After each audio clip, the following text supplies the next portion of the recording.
This is a Black Sunday for the people of Kajuru State, and honestly, for every Nigerian who values the sanctity of life and the freedom of worship. If you are watching this, you need to pay close attention because the news coming out of Kajuru Local Government Area this January 2026 is not just another headline. It is a national tragedy that has just unfolded before our very eyes. We are talking about a massive, coordinated abduction that has left over 100 families in tears, wondering if they will ever see their loved ones again. The headline says, Kaduna bandit kidnap over 100 church members. But let me tell you, the reality on the ground is even more terrifying than those words can express. We are looking at a situation where the Kurmin Wali community in Kajuru has been turned into a ghost town in a matter of hours. This wasn't a midnight raid where people were sleeping. This happened in broad daylight on a Sunday, right in the middle of church service. Can you imagine the horror? You are in the house of God, singing praises, perhaps listening to the sermon, and suddenly, the sound of gunfire drowns out the choir. That is exactly what happened yesterday. Bandits, heavily armed and arriving in large numbers like they were going for a war, stormed not one but multiple churches in the area. They didn't just pick one or two people, they headed the congregation like cattle. Over 100 people. Let that number sink in. 100 human beings, fathers, mothers, children, the elderly, marched at gunpoint into the deep forests of southern Kaduna. This isn't just a failure of intelligence. It is a brazen slap in the face of our security architecture. Sources on the ground are saying that the bandits operated with a level of confidence that is chilling. They took their time. They separated the vulnerable, reportedly releasing about 10 people who were too weak or sick to walk, and took the rest. This tells you that they are looking for able-bodied hostages who can survive the trek to their camps, and most importantly, who can be traded for massive ransoms. The agony of the families left behind is unimaginable.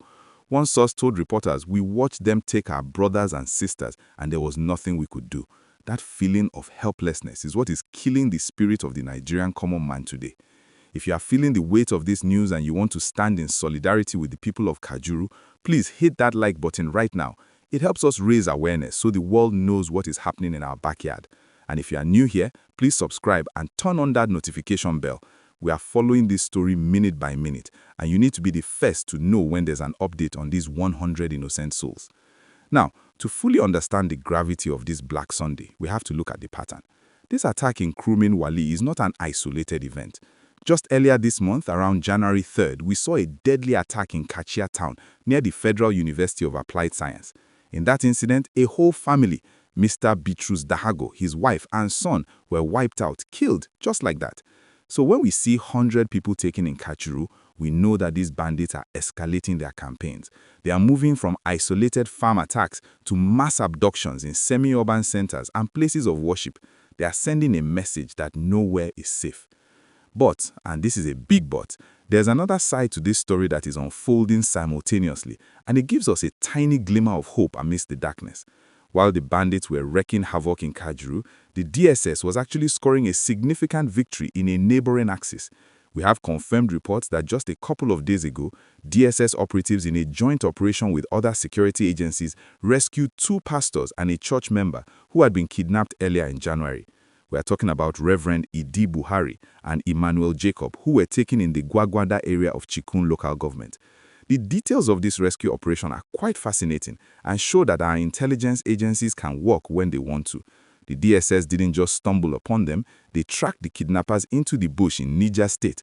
The border area between Kaduna and Niger is a notorious bandit highway, and engaged them. They brought these pastors back alive. The chairman of the Christian Association of Nigeria in the North, Reverend John Hayab, has confirmed this rescue, praising the DSS for their courageous and timely intervention.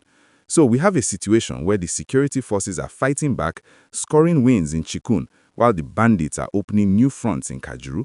It's a deadly game of whack-a-mole, where you hit the criminal in one spot and he pops up in another with even more ferocity. And here's the part of the gist that will make your blood boil.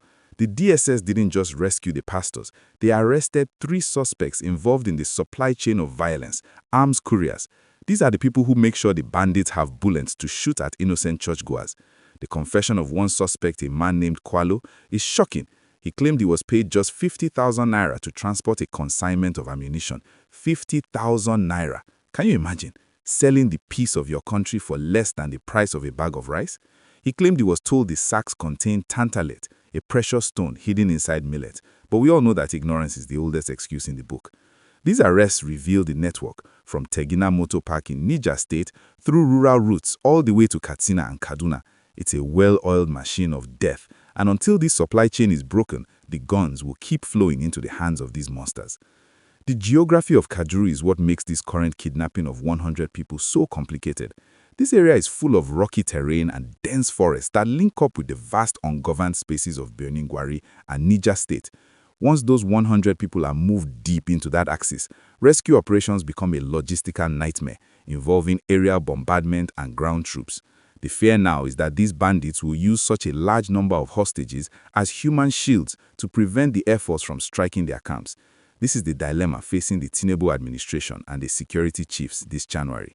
Do you negotiate? Do you storm the camps? We also have to talk about the silence of the international community. While the world focuses on conflicts in Europe and the Middle East, over 100 Christians are marched into the bush in Nigeria, and it barely makes a blip on the global news radar. That is why we must tell our own stories. We must shout it from the rooftops. The people of Kurmin Wali are currently in a state of mourning and confusion. Families are gathering, waiting for that dreaded phone call, the ransom demand. In 2026, the ransom demands have gone from millions to hundreds of millions. Where will poor villagers who are already struggling with the cost of living find that kind of money? It's a cycle of poverty and trauma that seems to have no end. But let's not forget the resilience of our people. Despite this terror, the faith leaders are calling for calm. The Catholic Archdiocese of Kaduna also had a reason to smile recently with the release of Reverend Father Bobo Pascal after 2 months in captivity. So miracles do happen. People do come back. But we cannot rely on miracles alone. We need a state that functions. We need the offensive that was promised to be a final onslaught to actually be final. The Kaduna State government, under Governor Uba Sani, has recruited thousands of vigilantes and joint task force members, but against bandits armed with RPGs and general-purpose machine guns, vigilantes with Danny guns are like bringing a knife to a gunfight. As we wait for further updates on the Kajuru 100, we need to ask ourselves some hard questions. How did a convoy of bandits move freely to attack 3 churches simultaneously without intelligence picking it up? Where were the patrol teams? Is there a compromise within the system? These are the questions the residents of Southern Kaduna are asking today. They feel abandoned. They feel like sitting ducks. I want to know what you think about this. Do you believe the recent rescue of the pastors by the DSS is a sign that the tide is turning? Or is this mass abduction in Kajuru proof that we are back to square one? What should the government do to rescue these 100 people without paying ransom? Drop your thoughts in the comment section below. This is a conversation we must have. Please do not forget to share this video. Share it on WhatsApp, share it on Facebook. Let the world know that 100 innocent Nigerians need our voice right now. Hit the like button to support the channel and subscribe so you don't miss the update, because we'll be here tracking this story until every single one of them is back home. Stay safe, stay vigilant, and keep praying for Nigeria.